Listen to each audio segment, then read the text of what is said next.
One interesting aspect of your power is in what state are you right now?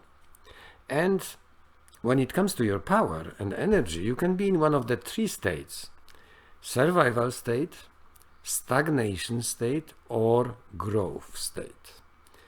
And it's really good to analyze where you are, because of course most people in this world are in the survival state, at least in many aspects of their life.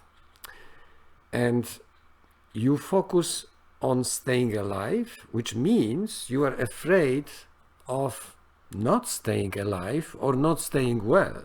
So this state is underlined with a lot of fear, and therefore a lot of negative thoughts, and therefore you're very ineffective. The next stage is interesting, and many people, especially a little bit older, they are in the stagnation state. It's like a state where, okay, I got what I got, I have what I have, I don't maybe need much more, or maybe I need more, but I don't really have enough energy to actually reach for something more. And sometimes a stagnation, or in other words, plateau, could be a good state for sometimes to rest, relax, and just maintain what you are, what's your shape, and so on. But staying too long in stagnation is actually very counterproductive to your power. You do need to grow in order to develop your power, which means increasing your power, at least in some areas, and you can, challenge yourself in one area or another. Because stagnation leads to boredom, leads to demotivation, and that leads to depression, and that leads to basically unfulfillment. So if you want to grow, you need to increase your power, and you need to maintain it in the areas which are quite good and increase in the areas which are not so good. In sports, we call these three states winning, playing for a draw, and losing. And as you see many team sports, if the team plays for a draw, they often lose because they were just trying to maintain the result or the status quo, and sooner or later others will overcome you and others will beat you in your game. So admitting to yourself that you are losing or you are in stagnation is very difficult, yet very worth it, because it's the first key to start on the path of change. Think about it.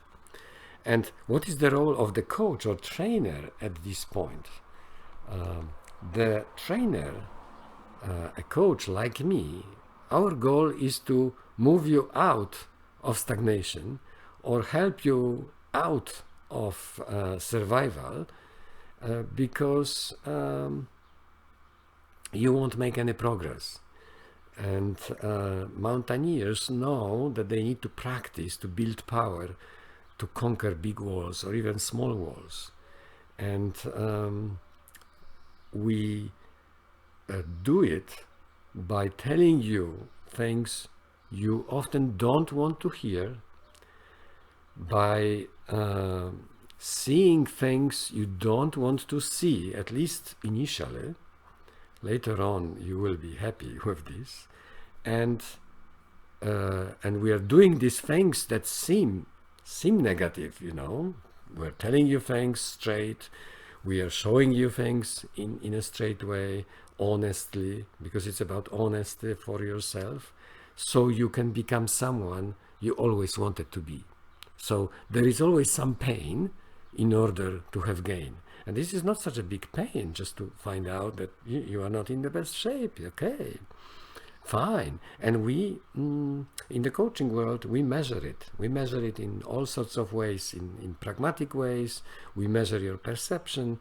We measure and assess where you are, and we have special assessment. I have several different power assessments for you, and one of them is in my book, so you could see in which areas, which aspects of your life you are doing fine, and in which you need to improve, otherwise they will affect other aspects of your life. That's very important.